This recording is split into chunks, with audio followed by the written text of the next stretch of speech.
Good morning, everyone, and welcome to today's episode of SCEP Live Online, a production of University of Hawaii Presents, based at the University of Hawaii at Manoa Outreach College. I'd like to thank our sponsors, the Hawaii State Foundation on Culture and the Arts, the National Endowment for the Arts, the University of Hawaii, and Kaʻanoa Senior Services. We're excited to have you join us this week, and we love to stay in touch. So give us your comments and questions through today's chat window and let us know what you're thinking. Also, if you send your email to csinfo@hawaii.edu, that's CSINFO@hawaii.edu, you'll get notices about upcoming programs. Today, we're happy to have Lynn Ford. Lynn is a fourth generation Appalachian storyteller, author, and keynote speaker. She is recognized as one of the leading African American voices in America. Her work has taken her across the U.S. and beyond its borders to Australia and Ireland. Lynn is a mentor to young authors, a leading workshop facilitator, and teaching artist in the U.S., and a certified laughter yoga teacher. So without further ado, let's welcome back to SCEP Live Online, Lynn Ford. Thank you. Hi, everybody. Good morning. It is actually early evening where I am. So I'm excited to share with you and start your day as I'm wrapping up mine. In the evenings where I lived, you didn't always see the sun going down completely because the trees were so high, so tall. Tall pines, tulip trees, maples and oaks, all kinds in the Appalachian woods. And one of my favorite things to do was to try and be the first one to see the sun go down at the side of the mountain. But it wasn't easy because those trees would be in the way. Still, trees can't be in the way, they're too beautiful. And so that was another sight to enjoy. Just a glorious place to live. And I would spend my summers with my great grandparents in East Liverpool, Ohio. My mother would be happy to help me pack to go because I was the kind of child that would make her kind of twitch after a while. And I would be happy to go because I knew I was the favorite great grandchild. My father would pack me into the car, and I would sit in the middle of the back seat where there was an armrest that folded down. We're talking a while ago. And I would sit on the armrest. Nobody said a thing about seatbelts. I'd sit there as if I was the queen, saying goodbye to everyone in our neighborhood. And I would have my little pink suitcase beside me. That was the one that was packed with toys and books.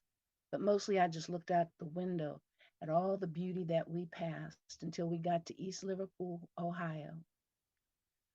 When we'd get there, it was usually toward evening time, but we'd sit on the front porch together. My great grandparents in the porch swing, and my daddy in one of those metal chairs that kind of bounces a bit when you try to move, and me on the front step, looking down toward the road, a country road. And across that road, there were railroad tracks. And if you went up the hillock and crossed the railroad tracks and down the other side, you would be in the woods. And that was one of my favorite places to spend time in the woods, to spend summers with my great grandparents. When my father would have had some kind of rest, sometimes staying the night and sometimes having to go right back because he worked two jobs, I would help in the gardens. I would help plant things and pull up weeds and move rocks and things out of the way and cover the young plants if the weather was going to be a little too cold or a little too damp. And I love doing all of that. And I wish I remembered everything that I had planted and how to do all of that now. It would be a good thing in these times. And I don't remember much. I don't remember enough. But I do remember, besides working in the garden and singing while we were working in the garden, actually singing old hymns or spirituals at times, playing in the yard. Now, the yard was on a hill, and one of my favorite things to do was to roll down that hill. But my great grandfather had told me, roll down that side, don't roll down that side. To me, both sides were hills on either side of a sidewalk that was actually a bunch of steps going down to that country road. Don't roll down that side, roll down that side. I'd say yes, sir, but being the child that I was, the one that my mother loved to kiss goodbye in the summers, I tried rolling down that side just to see what would happen. Now, when you rolled down the other side, you bumped along a little bit, but the grass was soft and the earth wasn't too hard. And you got to the bottom of that hill and you just kind of stopped because there were some little bushes, not brambly, not prickly, just little bushes. And they kind of stopped you. Common sense would have told me to look for the same things on that side of the hill. But who said I had common sense at the age of 5? I decided I was going to roll down that side. And I rolled as best I could with my legs straight out underneath me and my arms straight above my head. And the grass was stubble and the ground wasn't as smooth. It was kind of rocky, not just a little bumpy, rocky. And as I was realizing on my way down that I had probably made a mistake, I came to the point where I knew I was going to die because there were no little bushes there. Why hadn't I noticed that before? There were just some prickly bushes and they weren't very thick. There were spaces in between them wide enough for a little fool like me to roll right through the bushes, drop down about 4 feet off the edge of the property, and land in the gravel, bam, underneath it. At the side of that country road, I lay screaming and crying. Now, great grandmas and great grandpas can't run down a bunch of steps as quickly as a mama or daddy might. And I heard them huffing and puffing, oh my baby, oh my goodness, oh my baby. And I felt badly because I was making them both run down those steps. So I tried to get up as best I could, and I had gravel embedded in both my hands, in my knees, down my shins, and a little bit on my cheeks. And when they saw me, my great grandma couldn't say anything. She just threw up her hands and she reached out toward me, but I couldn't even walk right then. And my great grandfather, he just looked at me as if to say, what was wrong with you? I told you, roll down that side. Don't roll down that side. But my great grandfather, my great pop, was a man of few words, so he didn't say anything. He just looked at me a bit strangely. And then my great grandmother reached out to me, and I came running to her, and the pain, the stinging, the burning. Oh, I cried and I cried. And then I realized she might not be able to pick me up. So I just took her hand and we went back up all those steps to the house. And I sat down on my step and she went and got something and brought it out. And it was kind of reddish pink, something called mercurochrome. And after the gravel was removed from my body and everything was washed with soap and water, the mercurochrome touched and it stung worse than hitting those little rocks. And I screamed and I cried, and my great grandma didn't seem to have any sympathy. She just kept on painting me with that stuff until she seemed satisfied with what she'd done and went back in the house. And she didn't even offer me a cookie. No kind of sympathy at all. Great Pop was sitting in the porch swing rocking, shaking his head. And when my great grandmother Essie went inside, he said to me, Lenny Jean, I told you roll down that side. Which side did you roll down? And I said, that side. And you see why I told you not to roll down that side? I said, yes, sir. Did you learn anything from this? I said, yes, sir. What did you learn? Next time I want to roll down the hill, take the rug from near the front door and put it down and lay down on that and roll down that side. And he said, why would you want to do that? And I said, because it's faster going down that side than it is going down that side. And I like going fast. So you see, I didn't really learn anything from it, but it gave me a good story to tell you. Now, one day I was told that I had to help clean the house because company was coming. And my mother was there, and my father was there. I wasn't there just ruling the house all by myself. And my grandfather, my great grandfather's son, Pop Pops, was there, and Grandma Joe was there. Somebody special must have been coming. And my mother had come all the way from our part of Western Pennsylvania down to East Liverpool, Ohio, feeling sick because at that time my little sister was still in her belly. That's what I thought was going on. They wheeled the upright piano from Miss Mary's house next door, carefully rolled it from her back door down the alley, carefully, and in the back door of my great grandparents' home. And they adjusted the furniture in the dining room so that that upright piano would fit there because they said the guest could play the piano. I asked who the guest was, and my pop said something I couldn't understand. Uncle, what? Uncle, well, he's got a nickname. Grandma Josephine said, don't you say that nickname.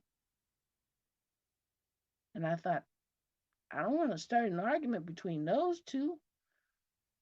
My grandma decides she's gonna bless him. When my pop said the wrong thing or did the wrong thing, my grandma Joe would just hold her hands up, inhale, and say her version of a prayer. Lord, give me wisdom. Lord, give me wisdom. Don't give me strength, because if you give me strength, I'm going to kill him. Lord, give me wisdom. Well, I didn't want that situation happening, so I didn't ask any more about who this person was. Sounded like he'd said uncle, though, and I knew there were a lot of uncles and great uncles in the family. I figured I'd hear somebody say his name, and I forgot about it.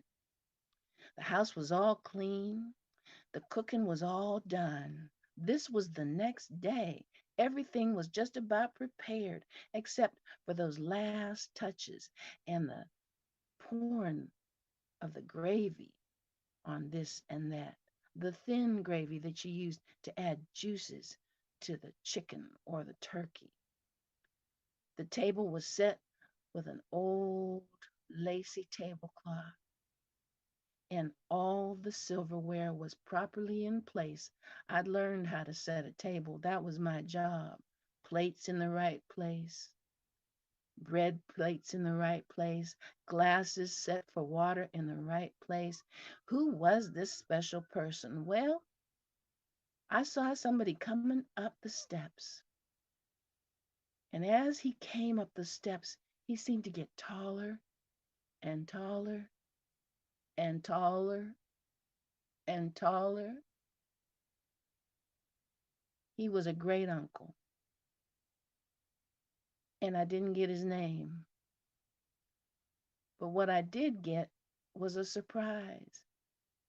He held out his hand, leaned down to shake mine as we were introduced to one another, and I realized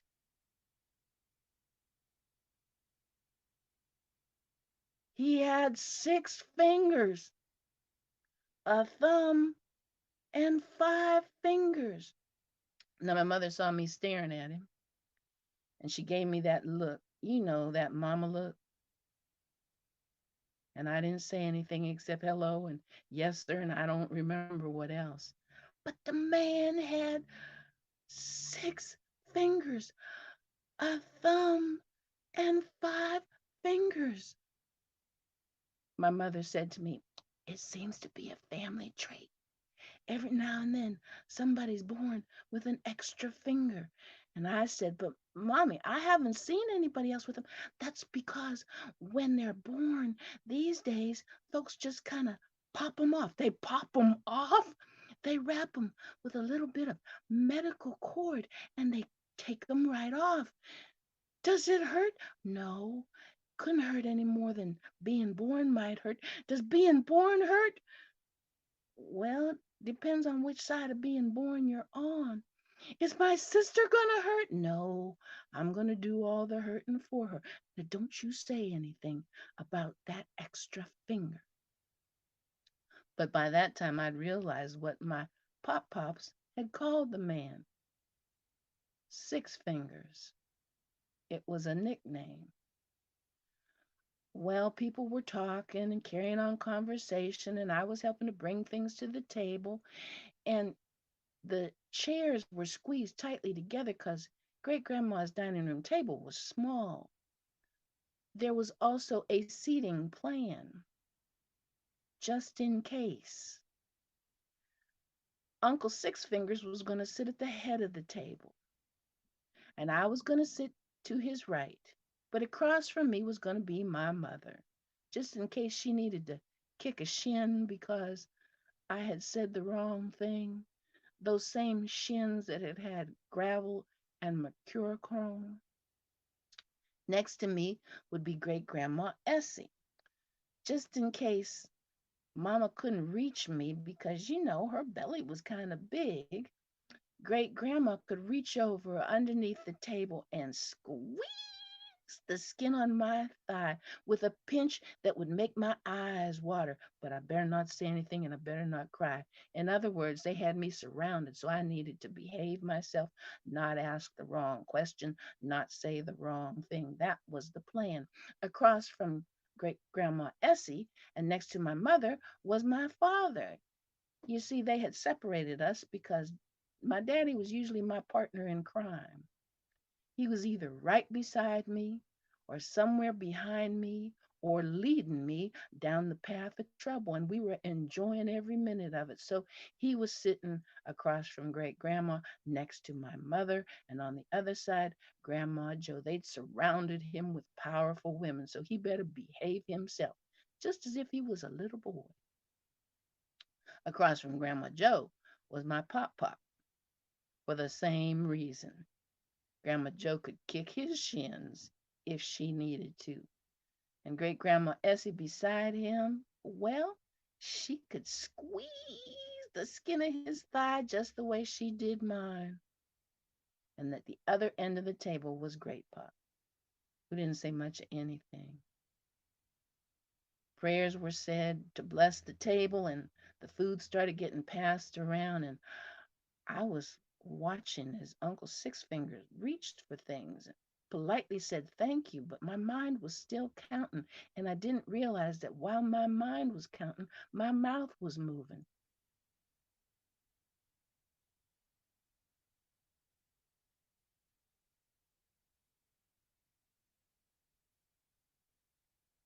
But my mother noticed, and I felt that shin get kicked. And I looked at my mother and I said, "Yes, ma'am." But after a while, I started counting again because maybe there were only 5 on one hand, 6 on the other. Did they match up?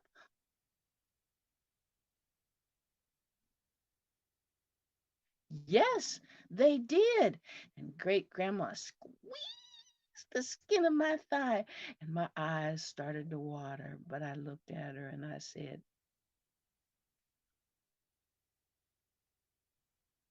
"Well, this went on and on. And one time, my mother kicked and my great grandmother pinched at the same time. And I opened my mouth to say, ouch, knowing that I should say it quietly, but instead of ouch, out came what had been rolling around in my mind.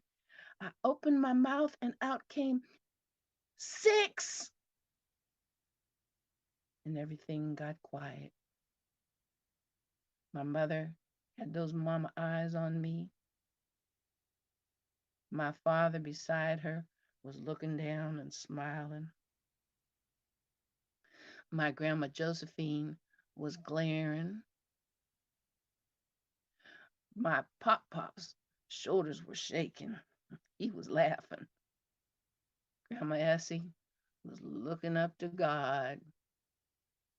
And my great grandfather just kept on eating, kept his head down, laying low, and just kept on eating. But Uncle Six Fingers, who was right beside me, said, "Come here." And I had to push back on that chair real hard because the chairs were squeezed so closely together. And I thought, oh no, I'm in trouble. Now he's going to fuss at me. I hope he doesn't want to spank me with those 6 fingers on the hand. But I knew not to say no, sir. I got out of the chair and I came and stood beside him. And he held out his hand and he counted 1, 2, 3, 4, 5, 6. Now you count them, he said. And you can touch each one if you want to while you're counting. So I did. 1, 2, 3, 4, 5, 6. He said, now, can I shake your hand again? I said, yes, sir. And he took my hand and gently shook it.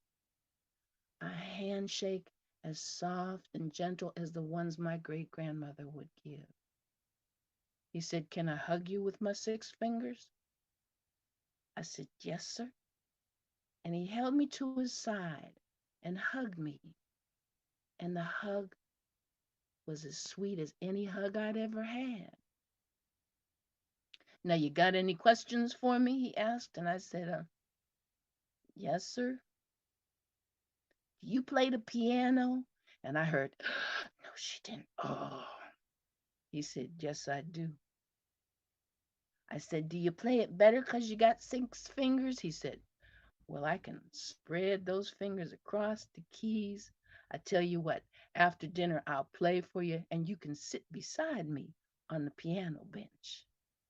And I said, yes, sir. And I sat down proudly and I continued to eat my meal, knowing that afterward there'd be a concert that would seem like it was just for me because I would be sitting at the piano with Uncle Six Fingers. He was the sweetest man. He seemed to have a gentle heart. He seemed to be somebody special, and not because he had an extra finger. That's just the way he was. And I'm glad I got to meet him because it turned out with his height and his weight, he had trouble with his heart. And he didn't live much longer after that. To this day, I remember a handshake as soft and gentle as the breeze, and a hug that was like being hugged by the whole wide world. And after that, I thought a little bit more about how I said things. But I still got shin kicks and I still got thigh pinches, and I remember all of that just as well as I remember Uncle Six Fingers. There was a lot in my life that could become story. And I especially love the stories of elders like Uncle Six Fingers. And yes, there really was an Uncle Six Fingers. This story is folk tale, not fact tale. not of my story, but of my family's heritage of Appalachian, African American, or Afro-Latin folk tales. It's about an old woman who lived all by herself. She lived in a cabin up in the hills, nice little cabin, well tended. And folks loved her even though neighbors were far apart. And every now and then they'd come to check on her, but she seemed to always be doing just fine. She would make money from her hogs and she would make money from her vegetable patch, and she would put the money into a little leather bag and then put that bag underneath a brick on the hearth at her fireplace. And in the evenings, she would sit and rock in her rocking chair with the oil lamps on and the curtains drawn. But she didn't lock her door. Nobody locked their doors in case somebody needed someone. She'd sit there rocking in her rocking chair and she'd pick up the good book that she had on the little table beside that rocking chair and she'd read a bit with her glasses pulled down, pinching the edge of her nose. And sometimes she'd hum a little bit to herself. Mm, mm,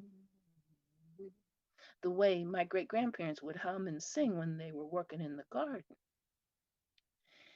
And beside that book, she kept a knife, sharp knife, not too big, not too long, not too heavy, but just enough for her to get her evening snack. She had trouble sleeping sometimes, so she felt she needed a snack. And she kept that snack hanging on a wall beside the fireplace. It was a dried, salted fish, big fish. She had it hanging there so that after she had yawned 3 good times, she knew she was ready for bed. And she'd take up that knife, go over to that fish, and cut off a chunk of it, nibble on that, chew on that, savor that, and then take an oil lamp into the bedroom. Now, she had cut so many chunks out of that big fish that the eyeball had popped out on one side. And she had enjoyed that fish so much that she named the fish for that. She called the fish Old One Eye. And that was her evening ritual. Read a bit and rock a bit, yawn 3 good times, pick up that knife and cut off a chunk of Old One Eye and enjoy it, and then go to bed. Now, what that old woman didn't know was that in her neck of the woods there were 3 thieves. You see, they'd been going up and down the hills and valleys, small villages and single farms, and any place they could get into, and taken what they wanted.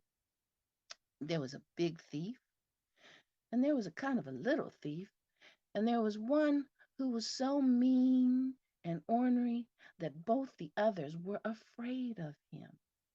He was so mean that when he got in a fight, he lost one eye and he never stopped fighting. And his nickname was, yep, you guessed it, Old One Eye. Now, those 3 thieves had been roaming around looking for something to take, and they'd come to that little cabin and they'd peeked in the windows in the daylight, and they had seen enough to make them want to get in there. They'd seen an old woman putting coins into a leather bag and then setting that leather bag underneath a brick at the hearth of the fireplace. Old One Eye had said to the other two, "This'll be easy. Folks around here don't lock their doors. She may close the curtains so nobody'll see her getting ready for bed, but her door won't be locked, and we'll just wait, come in that door, and get what's underneath that brick and take whatever else we can carry, too." As they'd been walking around the cabin, they had noticed that near the chimney of the fireplace there was one plank of wood that had a knot hole that had dropped out, and they could see right through that knot hole into that cabin. And old One Eye said, "This evening we'll just keep checking, peek through that knot hole. And when it looks like she's going to bed and she's been there for a while, well, that's when we'll get in that cabin." So as the sun went down and that old woman started to feel tired, those three thieves were sitting in the woods waiting. Now it started to get a bit dark, and so she lit the oil lamps and she closed the curtains, but she didn't lock the door. And she sat down in her chair, and that old woman started to rock, picked up her little glasses, put them on the edge of her nose, and picked up the good book, and she started to read and hum a little. Mm-hmm, mm-hmm.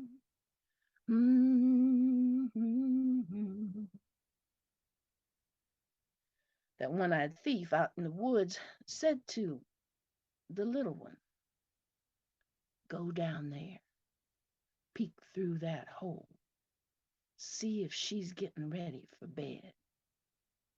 And the little one made his way through the woods, tiptoed up to that plank of wood that had the knot hole open and waiting,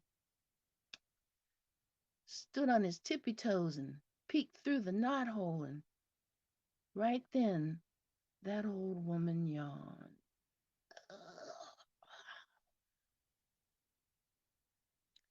And she pointed at that dried fish on the wall, and she said, "Well, there's a little one, and when two more come, I'll just take this knife and I'll come over there and cut off a chunk of you."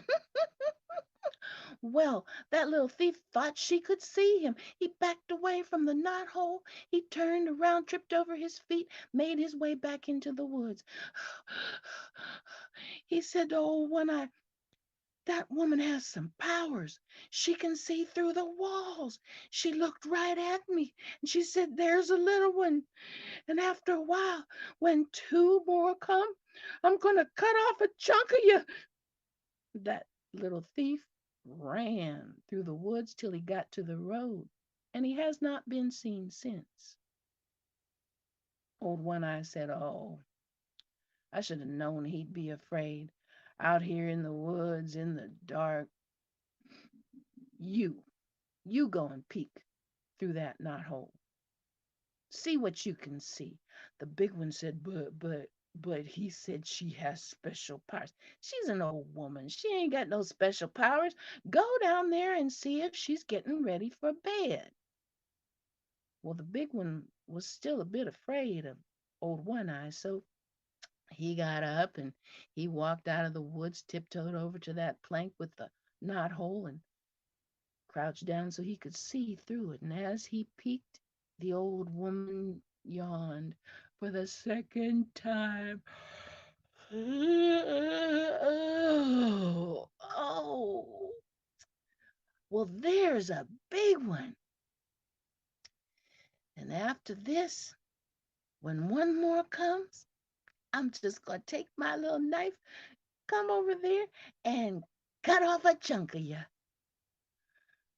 The big one backed away, fell on the ground, pulled himself up, made his way through the woods. When he got to old One Eye, he said, "It's true. She's got special powers. She could see me right through the wall." She said, "The big one." So she knew it was me. And she said, "When one more comes, she's going to cut off a chunk of me. Now, I'm afraid of you, but I'm more afraid of that old woman. I am out of here," said the big thief. And he ran through the woods till he got to the road. And he has not been seen in those parts since, which left old One Eye sitting in the woods all by himself, listening to the rustling of critters, the sounds of owls. He decided he was going to go ahead and rob that old woman, get that leather bag full of coins, but he was going to wait a little bit longer, make sure she was asleep. And so he waited and he waited and he waited and he still felt scared. He figured I'll just go and do what I said I was going to do. And he tiptoed down to that little cabin and he put his one good eye up against the knothole. And that's when the old woman yawned for the third time. And she said, "Well, there's the third one." And she picked up her knife and looked at that fish that she had named. And she said, "And now, old One Eye, I'm coming to take a chunk out of you." Old One Eye outside screamed, "Eek!" Sounded like a squealing pig, and he backed away from the side of that cabin, tripped himself up, fell to the ground, got himself up, ran into the woods, fell over this and that, tripped over this and that, ran into this and that, but finally made it to the road. And he ran down that road. And some folks say he gave up being a thief, that one got himself a job and started going to church. In the meantime, on that evening, that old woman walked over to that dried fish. She cut off a nice big chunk. She tasted it. She savored it. It was delicious, and she knew she was sleepy. She set the knife back down beside the good book on that little table. She took an oil lamp and she went into bed. And that night, that old woman, well, she just went to sleep. And that's the end of that story. One more for you, and I hope you're enjoying yourselves. This is a kind of a jack tale, where a tale from the British Isles blended with tale that was actually told in Jamaica came into the Appalachian region with my auntie who had lived there and became a favorite of mine. It's a story called A Riddle and a Fortune. Once upon a time, about time and a half ago, there was a king. Now, he was the meanest king in all of fairy tale. And you know, if he was that mean, he had to have a beautiful, young, kind, sweet daughter. Her name was Perlina, and Princess Perlina would walk through the kingdom getting acquainted with folks and seeing what they might need. And when the king died, Perlina would become queen. So everybody was hoping that that mean old king would die. The king knew that folks hated him. He was sure they'd try to kick him off the throne if they could, so he sent out spies to find out what they were talking about and if they were plotting or planning against him. And if it seemed like bad things were said, whoever said them was dragged to the castle, and the king personally cut off his head, his or her head. I told you he was mean. Now, one morning, a spy reported, "Your Highness, there's a young fellow who's been in the kingdom for just a few weeks. His name is Jack, and he seems like a good, kind young man, as sweet as your daughter is. He's a good storyteller, too, talks about all his adventures, and he seems to enjoy riddles. But he says he's seeking his fortune, and he says he's going to marry your daughter, and he says he's going to be king." The king choked on his own tongue. He's going to be king. "Go find this fella named Jack and you bring him back so I can cut off his head." And the spy got two guards and they went and found Jack and started dragging him toward the castle. Now, folks started talking about this, and word got to Perlina, and she ran to the castle quicker than those guards could get there with Jack. And she told her daddy, "Daddy, I know what you're thinking you're going to do, but you can't just chop off Jack's head. Folks really like him and he hasn't done anything wrong. And if you hurt him, well, folks might finally decide to come after you and you'll be off that throne before you're dead, Daddy." Right then the guards came and the spy appeared with all with Jack, and people were coming too, and the king could hear him murmuring and muttering, and he knew that Perlina was right. So he thought real quick and he came up with an idea that would give him the opportunity to kill Jack. He said, "Young man, I hear you like riddles. I was planning to cut off your head, but how about I give you a chance to keep it?" "Well, that'd be real nice," said Jack. "Fine. Then here's your riddle. Can you show me?" And he looked around. What would it be? Right then he saw a fox running across the grass. "Can you show me what the special ingredient is in tonight's meal, the ingredient that underlies the whole meal?" Well, before Jack could say anything, he was carried to the dungeon, and Perlina was taken to her room. They were both locked in so that there would be no help for Jack. The huntsmen were sent out, and they managed to catch a fox, and the cooks were told how to cook a certain particular meal. Don't get worried. The fox wasn't killed. He was muzzled, his little paws were bound, and he was thrown alive into a sack. And a silver platter was brought into the dining hall that evening. On it was a bag that wiggled and squirmed, but nobody could see that because it was covered with leafy greens that wiggled and squirmed because of what was underneath them. And on top of that, slabs of meat wiggling and squirming because of what was underneath it, and roast vegetables all around.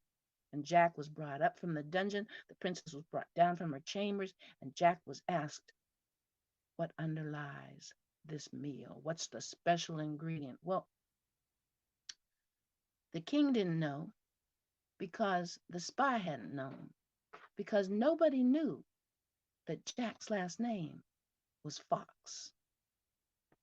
And so he said, because he couldn't figure it out, and he wondered why the meat was squirming. "Well, looks like young Mr. Fox can't get out from under this one." King said, "What?" "I said, looks like young Mr. Fox can't get out from under this one." And the king choked, went apoplectic. Well, Jack went to that platter to see what underlay the meal. And the princess jumped up and helped him grab things and throw them off that silver platter. And there was the wriggling bag. And there was the poor little fox. The muzzle was removed. His paws were unbound, and he ran out of that bag, not before grabbing himself a slice of ham. And that evening, Jack and Princess Perlina became engaged. Same evening, they were married. And the king was so shocked he keeled over and died. The funeral was very short. And Perlina and Jack became queen and king and made a fox the symbol of their kingdom and had them protected. And because Jack outfoxed the king, well, everybody in the kingdom lived safely ever after. And that's the end of my stories for today. Well, thank you, Lynn. Let's everybody out there give Lynn Ford a morning full of wonderful stories. Thank you. Can you tell us a little bit more about what it's like being a storyteller during this pandemic? Well, it's very different. I like to be with my audience, and so I hope people feel comfortable looking at a screen. I try to make it feel like we're face to face, but I'm really looking forward to the times when we can all be in the same space and talk and hug one another. I'm Uh, sure just getting acquainted is a really important part of it all to me. it is. But well, you do a fabulous job with the limitations that we're faced with in the current environment. Um, a lot of your stories are, it seem to be based on personal memories. Have you collected these over time from relatives, or did you always know at 5 years old you were going to be a storyteller and you just started collecting them yourself? Well, my mother says I started telling stories at the age of 3. At that age, they were live. Okay. Yeah. And everybody in the family told stories, so it was just a part of family life. And I started researching them when I became a teenager, and I've put some of them into books. But the one that you heard today about Uncle Six Fingers, which is something that happened, um, I haven't written that down yet. It's still just in my head and heart. Well, it's a beautiful story with a lesson, and it's and you tell it wonderfully. Thank you so Sounds like much. you were. Oh, you're welcome. It sounds like you were a bit of a rascal growing up. Did your kids inherit that trait? I was the trickster, and all my children in some way were tricksters too, and they're all storytellers too. Well, that's great. Well, that's a wonderful thing that you've passed on. Well, I want to thank our sponsors once again before we leave today: the National Endowment for the Arts, the Hawaii State Foundation on Culture and the Arts, the University of Hawaii and Kainoa Senior Services, and you, our audiences, for tuning in with us. We appreciate you and love to have you join us. And hopefully you'll come back tomorrow because Lynn will be back again tomorrow, the same time, 10 a.m., same channel. So please come back tomorrow, and she will have some wonderful stories for you, I'm sure. So thank you once again, Lynn. It's fabulous having you today. And everyone out there, please stay safe and aloha. Bye, everybody. See you tomorrow.